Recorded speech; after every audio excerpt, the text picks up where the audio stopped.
গীবত শব্দের অভিধানিক অর্থ পরনিন্দা করা বা পেছন থেকে সমালোচনা করা বা কারো দোষারোপ করা বা কারো অনুপস্থিতিতে তার দোষ অন্যের সামনে তুলে ধরা। ইসলামী শরীয়তে গীবত হারাম ও কবিরা গুনাহ। হাদিসের বর্ণনা অনুযায়ী যারা সামনে বা পেছনে অন্যের দোষ বলে বেড়ায় তাদের জন্য রয়েছে ধ্বংসের দুঃসংবাদ। সহিহ মুসলিম। এছাড়াও পবিত্র কোরআনে আল্লাহ তাআলা বলেন, আর তোমরা অন্যের দোষ খুঁজে বেড়াবে না। সূরা হুজরাত আয়াত 12।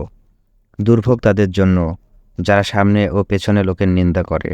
অবশ্যই তারা হুতামা অর্থাৎ জাহান্নামে নিক্ষিপ্ত হবে। তুমি কি জানো হুতামা কি? তা তো আল্লাহর প্রজ্বলিত অগ্নি, যা হৃদয়কে গ্রাস করবে। নিশ্চয়ই তা বেষ্টন করে রাখবে দীর্ঘায়িত স্তম্ভসমূহে। সূরা হুমাযা আয়াত 1-9।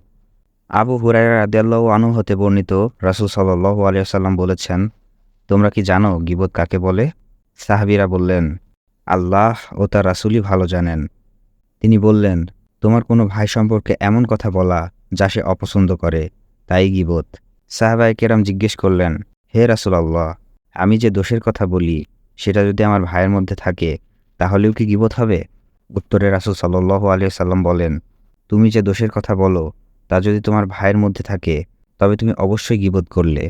আর তুমি যা বলছো তা যদি তার মধ্যে না থাকে তবে তুমি তার ওপর তুহমত তথা মিথ্যা অপবাদ আরোপ করেছ। সহিহ মুসলিম। যদি কেউ কারো ওপর মিথ্যা অপবাদ আরোপ করে, ইসলামী দণ্ডবিধিতে তাকে ৮০টি চাবুক মারা হবে। এরা ফাসিক, পাপী, অপরাধী। শরীয়তের আদালতে এদের সাক্ষ্য গ্রহণযোগ্য নয়। গীবত বা পরনিন্দা ইসলামী শরীয়তে সম্পূর্ণভাবে হারাম ও নিষিদ্ধ। গীবত করা ও গীবত শোনা সমান অপরাধ। অনেকেই পরনিন্দাকে পাপ বা নিষিদ্ধ বলে মনে করেন না।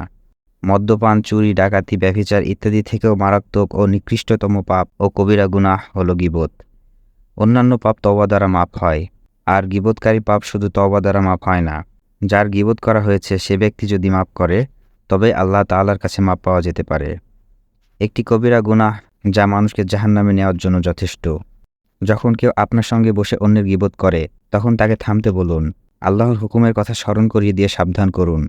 আর তাতেও যদি কাজ না হয় তবে সেখান থেকে সরে আসুন। মহানবী সাল্লাল্লাহু আলাইহি সাল্লাম বলেছেন, পরনিন্দাকারী জান্নাতে প্রবেশ করতে পারবে না। সহিহ বুখারী ও সহিহ মুসলিম। হযরত আনাস রাদিয়াল্লাহু আনহু হতে বর্ণিত, রাসূল সাল্লাল্লাহু আলাইহি সাল্লাম বলেছেন, যখন আমাকে মিরাজে নিয়ে যাওয়া হলো তখন আমাকে তামার নখ বিশিষ্ট এক লোকের পাশ দিয়ে নিয়ে যাওয়া হলো। তারা তাদের নখগুলো দিয়ে তাদের স্ত্রীয় মুখমণ্ডল ও বক্ষদেশে আঘাত করে ক্ষতবিক্ষত করছিল। আমি জিজ্ঞেস করলাম, হে জিবরাইল, এরা কারা?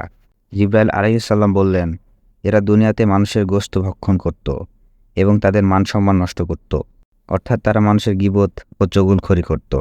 আবু দাউদ।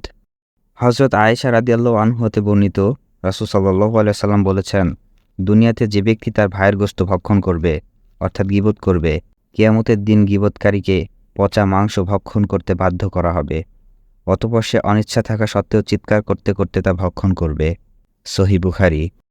রাসূল সাল্লাল্লাহু আলাইহি সাল্লামকে সাহাবীরা জিজ্ঞেস করলেন, হে আল্লাহর রাসূল, গীবত কি জেনা করার চেয়েও মারাত্মক? জবাবে তিনি বললেন, হ্যাঁ, কারণ কোনো ব্যক্তি জেনার পর তওবা করলে আল্লাহ মাফ করেন, কিন্তু যার গীবত করা হয়েছে তিনি মাফ না করলে আল্লাহ তাআলা মাফ করবেন না। সহিহ মুসলিম। হাদিস শরীফে বর্ণিত আছে, গীবতের কাফফারা হলো তুমি যার গীবত করেছ তার জন্য মাগফিরাতের দোয়া করা। তুমি এভাবে বলবে, হে আল্লাহ, তুমি আমার ও তার গুনাহ মাফ করে দাও। সংশোধনের জন্য বলতে চাইলে যার বিষয় শুধু তাকেই বলা যাবে, অন্যকে নয়। সমালোচনাকারীকে বিচারের দিনে নিজের নেক আমল দিয়ে এর বিনিময় পরিশোধ করতে হবে। যার সমালোচনা করেছে তার গুনাহ নিয়ে সমালোচনাকারীকে জাহান্নামে যেতে হবে।